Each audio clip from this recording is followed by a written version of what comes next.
Hello friends, welcome to day trader Telugu and good evening. Sensex 661 points gain అయి 48,544 దగ్గర close అయితే Nifty 194 points gain అయి 14,505 దగ్గర క్లోజ్ అవడం జరిగింది. నిన్న మనకి నిఫ్టీ సెన్సెక్స్లో కంటే బ్యాంక్ నిఫ్టీలో ఎక్కువగా కరెక్షన్ కనిపించింది. ఇవాళ నిఫ్టీ సెన్సెక్స్ కంటే కూడా బ్యాంక్ నిఫ్టీ ఎక్కువగా పెరగడం జరిగింది. అండ్ నిన్న ఏ సెక్టార్స్లో అయితే మనకి ఫాల్ ఎక్కువగా కనిపించిందో అండ్ ఏవైతే నేను ఎక్కువగా ఫాలో అయ్యో వాటిల్లోనే మనకు కొంత రికవరీ అయితే ఇవాళ కనిపించింది. అండ్ మార్కెట్ ఇవాళ ఇలా స్ట్రాంగ్గా మూవ్ అవడానికి 2 ఇంపార్టెంట్ రీజన్స్ ఉన్నాయి. అందులో చాలా ఇంపార్టెంట్ అప్డేట్ ఇది. స్కైమెట్ వాళ్ళు 2021లో ఇండియాలో నార్మల్ మాన్సూన్స్ ఉంటాయని వీళ్ళు అప్డేట్ చేస్తున్నారు. నార్మల్ మాన్సూన్సే కదా ఉంటాయంటున్నారు. అందులో అంత స్పెషల్ ఏముందంటే లాస్ట్ 2 కన్సిక్యూటివ్ ఇయర్స్ నుంచి ఇండియాలో నార్మల్ మాన్సూన్సే ఉంటున్నాయి. ఈసారి కూడా నార్మల్ మాన్సూన్స్ ఉంటే లాస్ట్ 20 ఇయర్స్లో ఇది సెకండ్ టైం అవుతుంది. ఇలా కన్సిక్యూటివ్గా 3 ఇయర్స్ పాటు కూడా నార్మల్ మాన్సూన్ ఇండియాలో వస్తున్న దానికి. అసలు ఈ స్కైమెట్ ఎవరు? ఇది గవర్నమెంట్ ఆర్గనైజేషన్ అంటే కాదు, ఇది ప్రైవేట్ వెదర్ ఫోర్కాస్ట్ ఆర్గనైజేషన్. మన గవర్నమెంట్ రిలేటెడ్ గా ఇండియన్ మెటీరియాలజికల్ డిపార్ట్మెంట్ ఉంటుంది. సో వాళ్ళు కూడా ఈ మాన్సూన్స్ రిలేటెడ్ గా ఫోర్కాస్ట్ అయితే ఇస్తారు, మీన్స్ ఎలా ఉండడానికి పాసిబిలిటీ ఉంటుందని. బట్ వాళ్ళు ఈ మంత్ ఎండింగ్ లో కానీ నెక్స్ట్ మంత్ స్టార్టింగ్ లో కానీ వాళ్ళు అప్డేట్ అయితే ఇస్తారు. కాకపోతే ప్రతిసారి స్కైమెట్ వాళ్ళు and even government of India side నుంచి ఇండియన్ మెటీరియాలజికల్ డిపార్ట్మెంట్ వాళ్ళు ఇయర్ లో మాన్సూన్ ఎలా ఉంటుందని ఈ టైంలో అప్డేట్స్ ఇస్తూ ఉంటారు. ఆ టైంలో ఒకవేళ వాళ్ళు నార్మల్ మాన్సూన్ ఉండడానికి పాసిబిలిటీ ఉంటుందని వాళ్ళు అప్డేట్ చేసినట్లయితే లాస్ట్ టైం కూడా సేమ్ ఇలానే వాళ్ళు నార్మల్ మాన్సూన్ ఉంటుందని అప్డేట్ చేసినప్పుడు కూడా స్టాక్ మార్కెట్స్ చాలా స్ట్రాంగ్గా ర్యాలీ అయ్యాయి. సో నార్మల్ మాన్సూన్ ఉంటే అది స్టాక్ మార్కెట్కి ఏ రకంగా పాజిటివ్గా ఉంటుంది. నార్మల్ మాన్సూన్స్ ఉంటే వర్షాలు సకాలంలో సరిపడినంత పడతాయి కాబట్టి అగ్రికల్చర్ రిలేటెడ్గా ఏ నెగిటివ్ ఇంపాక్ట్ ఉండదు. సో ఫార్మర్స్కి అది పాజిటివ్గా ఉంటుంది, రూరల్ ఇండియాకి అది పాజిటివ్గా ఉంటుంది. సో అగ్రికల్చర్ అనేది ఇండియన్ జీడిపిలో 20% దగ్గరగా కాంట్రిబ్యూట్ చేస్తుంది. జీడిపి కాంట్రిబ్యూషన్ అలా పక్కన ఉంచితే ఇండియాలో నియర్లీ 41.49% దగ్గరగా వర్క్ ఫోర్స్ అనేది అగ్రికల్చర్ మీదే డిపెండ్ అవుతుంది. స్టిల్ ఇంకా అగ్రికల్చర్ మీదే ఇండియాలో ఉన్న majority of work force depend అవుతూ ఉంది. కాబట్టి అగ్రికల్చర్ రిలేటెడ్గా మాన్సూన్స్ చాలా ఇంపార్టెంట్. కాబట్టి వర్షాలు వీటి రిలేటెడ్గా కలిగే ఇంపాక్ట్ అనేది అగ్రికల్చర్ మీద చాలా ఎక్కువగా ఉంటుంది. కాబట్టి నార్మల్ మాన్సూన్స్ ఉంటాయని అప్డేట్ వచ్చిన ప్రతిసారి కూడా అగ్రికల్చర్కి అది పాజిటివ్గా ఉండడం, తద్వారా అగ్రికల్చర్ మీద డిపెండ్ అయిన వాళ్ళకి అది పాజిటివ్గా ఉంటే రూరల్ ఎకానమీ కూడా స్ట్రాంగ్గా ఉంటుందని ఒక ఎక్స్పెక్టేషన్స్తోనే మోస్ట్లీ స్టాక్ మార్కెట్స్ కూడా దాన్ని పాజిటివ్గా తీసుకుంటుంటాయి. ఇదొక అప్డేట్ అయితే ఇంకొక అప్డేట్ గవర్నమెంట్ ఏజెన్సీస్ దగ్గర నుంచి వస్తుంది. సో ఇప్పటి వరకు ఇండియాలో 3 వ్యాక్సిన్స్ దగ్గరగా అప్రూవ్ చేశారు. ప్రీవియస్గా 2 అప్రూవ్ చేశారు. ఇప్పుడు రీసెంట్గా Sputnik 5 vaccine emergency use authorisation ఇచ్చి అప్రూవ్ చేయడం జరిగింది. కాకపోతే నెంబర్ ఆఫ్ కేసెస్ ఇలా పెరిగిపోతూ ఉండేసరికి ఇతర దేశాల్లో అప్రూవ్ చేసిన వ్యాక్సిన్స్ ని కొంత ఫాస్ట్ ట్రాక్ లో ఇండియాలో కూడా అప్రూవ్ చేయాలనే ఒక ఎజెండాతో ఇండియన్ గవర్నమెంట్ ఉందనేలాగా ప్రెసెంట్ అప్డేట్ వస్తుంది. దాని రిలేటెడ్ గా ఇవాళ 4:30 అరౌండ్ అయితే ప్రెస్ మీట్ ని కూడా కండక్ట్ చేస్తారని అప్డేట్ చేస్తున్నారు. తద్వారా అడిషనల్ గా ఇంకొక 5 వ్యాక్సిన్స్ కూడా అప్రూవల్ ఇవ్వాలనుకుంటున్నారని, సో దట్ ఇండియాలో వ్యాక్సినేషన్ ఒక డ్రైవ్ ని స్పీడప్ చేయాలనుకుంటున్నారని. మీన్స్ ప్రెసెంట్ జరుగుతున్న వ్యాక్సినేషన్ ఇంకా స్పీడప్ చేసి ఎక్కువ మందికి వ్యాక్సినేషన్ ఇవ్వడానికి ఇండియన్ గవర్నమెంట్ ప్రయత్నిస్తుందని. WHO వాళ్ళు ఏ వ్యాక్సిన్స్ రిలేటెడ్ గా పాజిటివ్ గా ఉన్నారో వాటన్నిటిని కూడా ఫాస్ట్ ట్రాక్ చేసి వాటికి కూడా ఎమర్జెన్సీ యూజ్ ఆథరైజేషన్ ఇండియాలో ఇవ్వాలనుకుంటున్నారని. తద్వారా Pfizer, Moderna, Johnson and Johnson వీళ్ళందరూ కూడా ఇండియాలో వచ్చి వాళ్ళ వ్యాక్సిన్స్ ని సెల్ చేసేందుకు వీలుంటుందని ఎలాగ ప్రెసెంట్ అప్డేట్ వస్తుంది. Specially Pfizer vaccines and A vaccines అయితే చాలా లో టెంపరేచర్స్ లో స్టోర్ అవ్వాల్సి ఉంటుందో వాళ్ళకి ఇండియాలో ఒకవేళ అప్రూవల్ వచ్చి వాళ్ళ వ్యాక్సిన్స్ ఇండియాలో ఒక ప్లేస్ నుంచి ఇంకో ప్లేస్ కి ట్రాన్స్పోర్ట్ చేయాలనుకుంటే ఆ టెంపరేచర్స్ ని మెయింటైన్ చేయడానికి లిక్విడ్ నైట్రోజన్ కావాల్సి ఉంటుంది. కాబట్టి అది ఇండియాలో తయారు చేసే ప్లేయర్స్ లో ఇండియా వాళ్ళు మెయిన్ ప్లేయర్ అనుకోవచ్చు. అండ్ వ్యాక్సినేషన్ డ్రైవ్ స్పీడప్ అయ్యి ఎక్కువ మంది వ్యాక్సిన్ ని తీసుకుంటే నెంబర్ ఆఫ్ కేసెస్ తగ్గడానికి, ఫ్యూచర్ లో తగ్గడానికి పాసిబిలిటీ ఉంటుంది. కాబట్టి డయాగ్నోస్టిక్ సెంటర్స్ కి కొంత డిమాండ్ తగ్గడానికి ఫ్యూచర్ లో పాసిబిలిటీ ఉంటుంది. కాబట్టి వాటి స్టాక్స్ రిలేటెడ్ గా ఇవాళ సెల్లింగ్ ప్రెషర్ అయితే మనకు కనిపించింది. నెక్స్ట్ ఎస్ బ్యాంక్ గురించి మాట్లాడుకోవాలి. సెబీ వాళ్ళు ఎస్ బ్యాంక్ రిలేటెడ్ గా 25 crores దగ్గరగా ఫైన్ వేశారు ఎస్ బ్యాంక్ మీద. అండ్ ఇంకొంత పర్సన్స్ మీద 50 lakhs నుంచి 1 crore దగ్గరగా ఫైన్ వేయడం జరిగింది. సో ఇది ఇప్పటిది కాదు. ఎస్ బ్యాంక్ ని రీస్ట్రక్చరింగ్ చేస్తున్న పాయింట్ ఆఫ్ టైంలో ఆర్బీఐ వాళ్ళు ఎస్ బ్యాంక్ వాళ్ళు ప్రీవియస్ గా ఇష్యూ చేసిన 81 బాండ్స్ రిలేటెడ్ గా వాల్యూని 0 చేయడం జరిగింది అనమాట. ఇది ఎస్ బ్యాంక్ అనే కాదు, మీరు ఇతర బ్యాంక్స్ 81 బాండ్స్ లో ఇన్వెస్ట్మెంట్ చేస్తున్న ఈ కాన్సెప్ట్ అనేది మీకు యూజ్ అవుతుంది.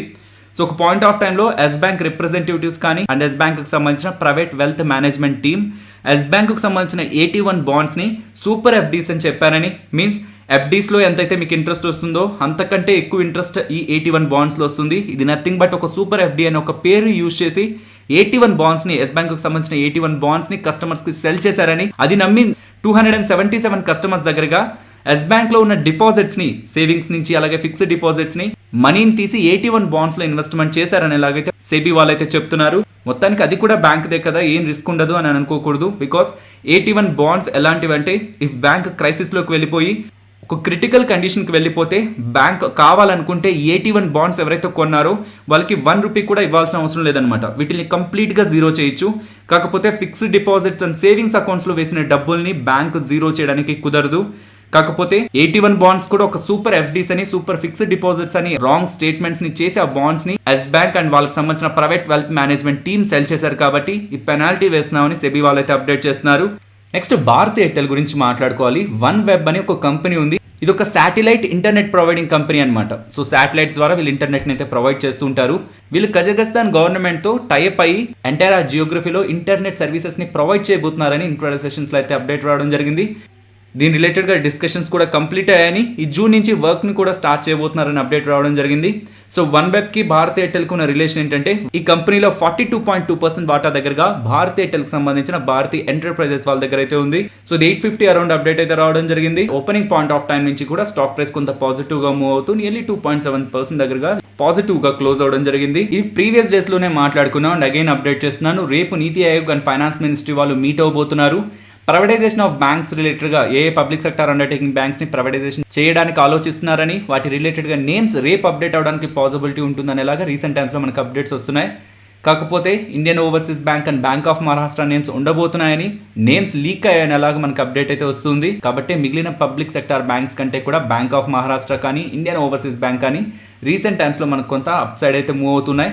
కాకపోతే అఫీషియల్గా మనకి ఇంకా అప్డేట్ అయితే రాలేదు. రేపు నీతి ఆయోగ్ దగ్గర నుంచి ఒక అఫీషియల్ అప్డేట్ ఉంటుందని అయితే మార్కెట్ అయితే ఎక్స్పెక్ట్ చేస్తుంది. అండ్ ఈవెన్ IDBI బ్యాంక్ లో గవర్నమెంట్ ఆఫ్ ఇండియాకున్న 45.5% వాటాని డిస్ఇన్వెస్ట్మెంట్ చేయాలనుకోబోతున్నారని అని రిలేటెడ్ గా కూడా క్యాబినెట్ త్వరలోనే ఒక డెసిషన్ తీసుకుంటుందని అప్డేట్ రావడంతో ఈవెన్ ఈ స్టాక్ ప్రైస్ కూడా నియర్లీ 10% దగ్గరగా అప్ సైడ్ అయితే మూవ్ అవడం జరిగింది. సో ఇవన్నీ కూడా న్యూస్ అప్డేట్స్ వస్తున్నప్పుడే మోస్ట్లీ మూవ్ అవుతుంటాయి. నెక్స్ట్ ఆదాని పోర్ట్స్ గురించి మాట్లాడుకోవాలి. నిన్న నైట్ మనకు ఒక అప్డేట్ వచ్చింది. S&P డౌ జోన్స్ ఇండెక్సెస్ కి సంబంధించిన సస్టైనబిలిటీ ఇండెక్స్ లో నుంచి ఆదాని పోర్ట్స్ ని రిమూవ్ చేయబోతున్నారని. ఒక ఇండెక్స్ లో నుంచి ఒక కంపెనీని రిమూవ్ చేస్తే ఆ ఇండెక్స్ ని ట్రాక్ చేస్తున్న investors or foreign institutional investors ఈ కంపెనీలో చేసిన ఇన్వెస్ట్మెంట్ ని కూడా ఎగ్జిట్ తీసుకోవాల్సి ఉంటుంది. కాబట్టి దాని అది కంపెనీకి నెగిటివ్ గా ఉంటుంది. అసలు ఈ ఆదాని పోర్ట్స్ ని ఎందుకని ఇండెక్స్ లోంచి బయటికి తీసుకొస్తున్నారనే అప్డేట్ చూస్తే వీళ్ళు హ్యూమన్ రైట్స్ కి అగైనెస్ట్ గా ఉన్న మయన్మార్ మిలిటరీతో ఒక ఒప్పందం కుదుర్చుకొని వాళ్ళకి లాభం చేకూరేలాగా అక్కడ వర్క్ ని అయితే స్టార్ట్ చేస్తున్నారని. సో ఆదాని గ్రూప్ వాళ్ళు హ్యూమన్ రైట్స్ కి అగైనెస్ట్ గా ఉన్న వాళ్ళతో టైఅప్ అవుతున్నారు. నియర్లీ $290 మిలియన్ కి సంబంధించిన ప్రాజెక్ట్ ని మయన్మార్ మిలిటరీ వాళ్ళతో కంబైన్ అయి చేయబోతున్నారనేలాగా అప్డేట్స్ వస్తూ ఉండడంతో S&P Dow Jones index sustainability index లోంచి ఆదాని పోర్ట్స్ ని రిమూవ్ చేస్తున్నారని చెప్తున్నారు. కాకపోతే ఇయర్ స్టార్టింగ్ నుంచి నియర్లీ స్టాక్ ప్రైస్ 50% దగ్గరగా రిటర్న్ ఇవ్వడం జరిగింది. బట్ లాస్ట్ 2 days లో స్టాక్ ప్రైస్ నియర్లీ 11% దగ్గరగా ఫాలో అవడం జరిగింది. నెక్స్ట్ CDSL గురించి మాట్లాడుకోవాలి. CDSL అండర్లో నియర్లీ ఇప్పుడు 3 crore యాక్టివ్ డీమ్యాట్ అకౌంట్స్ దగ్గరగా ఉన్నాయని వీళ్ళు అప్డేట్ చేస్తున్నారు. నెంబర్ ఆఫ్ డీమ్యాట్ అకౌంట్స్ పెరుగుతుంటే వాటి రిలేటెడ్గా CDSL వాళ్ళు టైం టు టైం చార్జెస్ ని కలెక్ట్ చేస్తుంటారు. కాబట్టి జరిగే ట్రాన్సాక్షన్స్ రిలేటెడ్గా అండర్ CDSL లో ఉన్న అకౌంట్స్ పెరుగుతుంటే దాన్ని అది CDSL కి పాజిటివ్ గా చూడొచ్చు. నెక్స్ట్ టాటా మోటార్స్ గురించి మాట్లాడుకోవాలి. టాటా మోటార్స్ కి సంబంధించిన JLR సేల్స్ రిలేటెడ్ గా మనకు ఒక బిజినెస్ అప్డేట్ అయితే రావడం జరిగింది. సో వీళ్ళు చెప్తున్నది retail sales year on year comparison లో జనవరి, ఫిబ్రవరి, మార్చి 3 నెలలకు సంబంధించిన సేల్స్ 12.4% దగ్గరగా లాస్ట్ ఇయర్తో కంపేర్ చేస్తే గ్రో అయ్యా అంటున్నారు. అండ్ చైనా సేల్స్ కానీ నార్త్ అమెరికా సేల్స్ కానీ స్ట్రాంగ్గా గ్రో అవుతున్నాయని చెప్తున్నారు. ఇతర రీజియన్స్ లైక్ UK కానీ యూరోప్లో కానీ వైరస్కి ముందున్న సేల్స్ అయితే ప్రెసెంట్ నమోదు అవ్వట్లేదు. సో ఆ సేల్స్ కంటే ప్రెసెంట్ సేల్స్ కొంత బిలోలోనే ఉన్నాయంటున్నారు. ఈ Q4లో జనవరి, ఫిబ్రవరి, మార్చి ఈ మంత్స్ కి సంబంధించిన డేటా క్వార్టర్లీ రిజల్ట్స్ లో పాజిటివ్ ఫ్రీ క్యాష్ ఫ్లో ఉండడానికి పాసిబిలిటీ ఉందని అండ్ ఎంటైర్ ఫైనాన్షియల్ ఇయర్ కి సంబంధించి కూడా పాజిటివ్ ఫ్రీ క్యాష్ ఫ్లో రావడానికి పాసిబిలిటీ ఉందని వీళ్ళైతే అప్డేట్ చేస్తున్నారు. సో ఎంటైర్ ఈ JLR బిజినెస్ అప్డేట్ ని మనం పాజిటివ్ గా తీసుకోవచ్చు. బట్ దీంతో పాటు ఇంకొక అప్డేట్ కూడా ఉంది. ఈ రీసెంట్ టైమ్స్ లో కేసులు పెరిగిపోతూ ఉండడంతో UK లో కొన్ని రిస్ట్రిక్షన్స్ ని విధిస్తున్నారు అనుకుంటున్నాం కదా. వైరస్ రిలేటెడ్ గా విధించిన రిస్ట్రిక్షన్స్ అయితే ఈజ్ చేస్తున్నారు, కొంత తగ్గిస్తున్నారు అనేలాగా అప్డేట్స్ వస్తున్నాయి. UK లో రిస్ట్రిక్షన్స్ తగ్గుతూ వైరస్ రిలేటెడ్ గా ఉన్న అన్సర్టనిటీ అక్కడ క్లియర్ అవుతూ ఉంటే దాన్ని అక్కడ బిజినెస్ చేస్తున్న కంపెనీస్కి పాజిటివ్గా ఉంటుంది. కాబట్టి అక్కడ టాటా మోటార్స్ రిలేటెడ్గా JLR బిజినెస్ కూడా ఇంపార్టెన్స్ ఉంది. కాబట్టి ఇది కూడా టాటా మోటార్స్ని పాజిటివ్గా అయితే ఇంపాక్ట్ చేస్తుంది. నెక్స్ట్ ఆదాని గ్రీన్ గురించి మాట్లాడుకోవాలి. ఆదాని గ్రీన్ రిలేటెడ్గా 2 అప్డేట్స్ ఉన్నాయి. ఆదాని గ్రీన్ వాళ్ళు ఈవెన్ ఈ వైరస్ పాయింట్ ఆఫ్ టైంలో కూడా వాళ్ళ కెపాసిటీని 925 మెగావాట్స్ పెంచుకున్నారని అండ్ ఇప్పుడు వీళ్ళ టోటల్ ఆపరేషనల్ కెపాసిటీ 3470 మెగావాట్స్ గా ఉందని అయితే అప్డేట్ చేస్తున్నారు. సో వీళ్ళ కెపాసిటీ పెరగడం అండ్ వీళ్ళ సేల్ ఆఫ్ ఎనర్జీ కూడా ఇయర్ ఆన్ ఇయర్ కంపారిజన్లో 19% దగ్గరగా గ్రో అయిందండో. సో ఇది వీళ్ళు ఇస్తున్న ఫస్ట్ పాజిటివ్ అప్డేట్ అయితే వీళ్ళు ఉత్తరప్రదేశ్కి సంబంధించిన పవర్ కార్పొరేషన్ వాళ్ళతో ఒక డీల్ని కుదుర్చుకున్నారని. సో ఈ డీల్ కారణంగా 50 మెగావాట్స్ కి సంబంధించిన సోలార్ పవర్ ప్లాంట్ ని ఉత్తరప్రదేశ్ లో వీళ్ళు స్టార్ట్ చేయబోతున్నారని అండ్ ఆ పవర్ ప్లాంట్ ఎస్టాబ్లిష్ చేసి ప్రొడ్యూస్ చేస్తున్న పవర్ రిలేటెడ్ గా 25 ఇయర్స్ వరకు కూడా పవర్ పర్చేస్ అగ్రిమెంట్ PPA ని ఉత్తరప్రదేశ్ పవర్ కార్పొరేషన్ వాళ్ళతో కుదుర్చుకున్నారని అదాని గ్రీన్ వాళ్ళు అప్డేట్ అయితే చేయడం జరిగింది. Next Nifty and Bank Nifty support and resistance ని గమనిద్దాం ఫ్రెండ్స్. నిఫ్టీ రెసిస్టెన్స్ ని సేమ్ గానే మెయింటైన్ చేస్తున్నాను 14,550 నిన్న మాట్లాడుకున్న లెవెలే. ఇఫ్ ఈ లెవెల్ బ్రేక్ అయి టాప్ సైడ్కి మూవ్ అయితే 14,780 నెక్స్ట్ ఇంపార్టెంట్ రెసిస్టెన్స్గా గమనిస్తున్నాను. అండ్ బ్యాంక్ నిఫ్టీ నిన్న 2000 పాయింట్స్ దగ్గరగా వోల్టైల్గా మూవ్ అయింది, ఇవాళ అబౌట్ 1000 పాయింట్స్ దగ్గరగా వోల్టైల్గా మూవ్ అయింది. సో దగ్గరగా గమనిస్తున్న లెవెల్స్ ఇవి. ఇఫ్ ఆ లెవెల్స్ బ్రేక్ అయితే ఫర్దర్గా ఉన్న సపోర్ట్ అండ్ రెసిస్టెన్స్ని కూడా ఇక్కడ మీరు గమనించవచ్చు. అండ్ నిఫ్టీ ఆప్షన్ చైన్ ని మాట్లాడుకుందాం ఫ్రెండ్స్. ప్రెసెంట్ మనం చూస్తున్నది 15th April weekly expiry contract data. So ఇవాళ 13, రేపు 14 హాలిడే అండ్ డైరెక్ట్ గా మనం ఎక్స్పైరీ రోజు 15th ఏప్రిల్ నా మార్కెట్ అయితే ఓపెన్ అవుతుంది. సో ఈ వీక్ స్టార్టింగ్ లో మనం అనుకున్న రేంజ్ 14,300 to 15,200.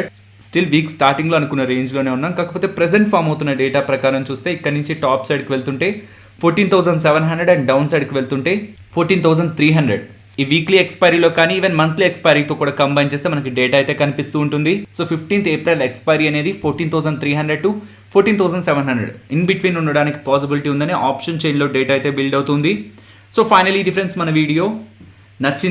నచ్చితే వీడియోని లైక్ చేయండి ఫ్రెండ్స్. అండ్ ఈ వీడియో మన వాళ్ళకి యూజ్ అవుతుంది అనుకుంటే తప్పకుండా షేర్ చేయండి. అండ్ మన ఛానల్ని సబ్స్క్రైబ్ చేయనట్లయితే ఛానల్లో ఉన్న వీడియోస్ని గమనించండి. ఇఫ్ ఆ వీడియోస్ మీకు ఇంట్రెస్టింగ్ అనిపిస్తుంటే ఛానల్ని సబ్స్క్రైబ్ చేసి పక్కనే ఉన్న బెల్ ఐకాన్ క్లిక్ చేయండి. మరొక ఇంట్రెస్టింగ్ వీడియోతో మళ్ళీ మీ ముందుకు వస్తాను. అంతవరకు టేక్ కేర్. జై హింద్.